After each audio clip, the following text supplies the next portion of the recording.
Red Room.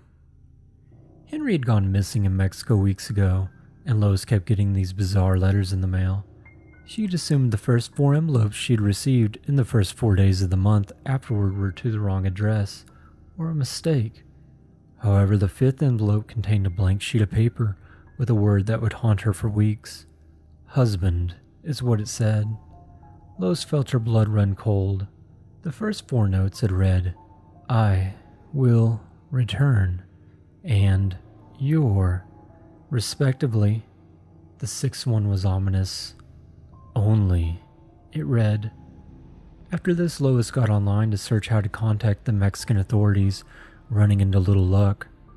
Her conversations with the police here and her representatives went the same, and all led back to dead ends.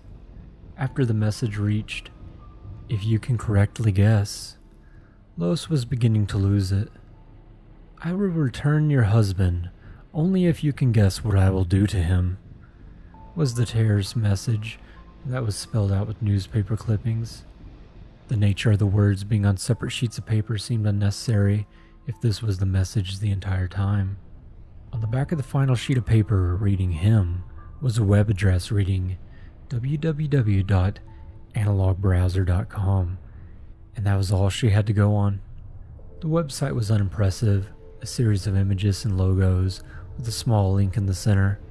When she clicked on it, the analog browser began to download onto her laptop, along with a Word document. In the document was a web address, with a notable difference in the domain registry. The address was simple, u.analog. After the program was finished downloading and running, the browser, reminiscent of Opera, emerged on her screen, and Lois entered the address into the search bar. A red chat room appeared on her screen. Before Lois could even begin writing a message, a series of bobbing dots appeared in the text field, preceded by words, username is typing. She froze, her eyes locked on the small red box. The dots continued to hop up and down. The text, username is typing, remained. Seconds went by, minutes.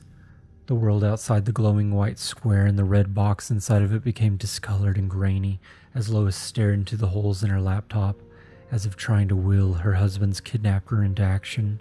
And still, the bobbing continued. The dots had all but replaced her very thoughts when a series of characters popped into existence. Lois wrenched her chair across the floor and dove face first into the laptop, guzzling the words on the screen, which read, I will return your husband, only if you can correctly guess what I will do to him. Lois's left eye twitched involuntarily. The text, username is typing, returned to the screen. The text that replaced it seconds later read, and I cannot lie, whether you guess correctly or not. She was about to answer, but hesitated. What if he would not return Henry? As Lois went to enter this inquiry, she hesitated again. Then that would mean he was lying about. The reality of the situation began to dawn on her. Lois didn't understand why this was happening. She thought, if he is both simultaneously lying and telling the truth, then there has to be a third option. The third option couldn't be that Henry was the man writing the notes and had faked his own kidnapping.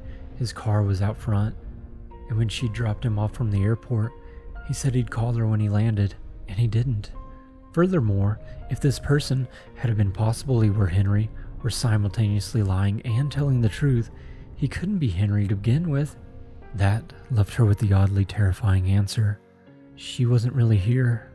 Henry really wasn't there, and the situation was a result of a repressed memory. Lois went back over the events in her head, leaving the house with Henry, driving to the airport, dropping him off, getting the call about the laptop being on and not to look at it, seeing the red room on the browser, the argument, his second call, and then her waiting on the third call that never came. It was all bizarre to be sure, but one thing that stood out to her upon analyzing the day's events was the red room. She recalled multiple times stopping to get a timestamp, but each time pulled further and deeper into the horrific website. That's when it hit her. She couldn't remember what day it was. She didn't even know what time of day it was. Not even day or night. She'd imagined going back home. She'd imagined it was his business trip, not hers. She'd imagined it was his laptop, not hers. She'd imagined she was home, but she was not. She'd imagined it all to distract her, to distract from the pain. She didn't get a good look at the room before she died, but she knew one thing. It was red.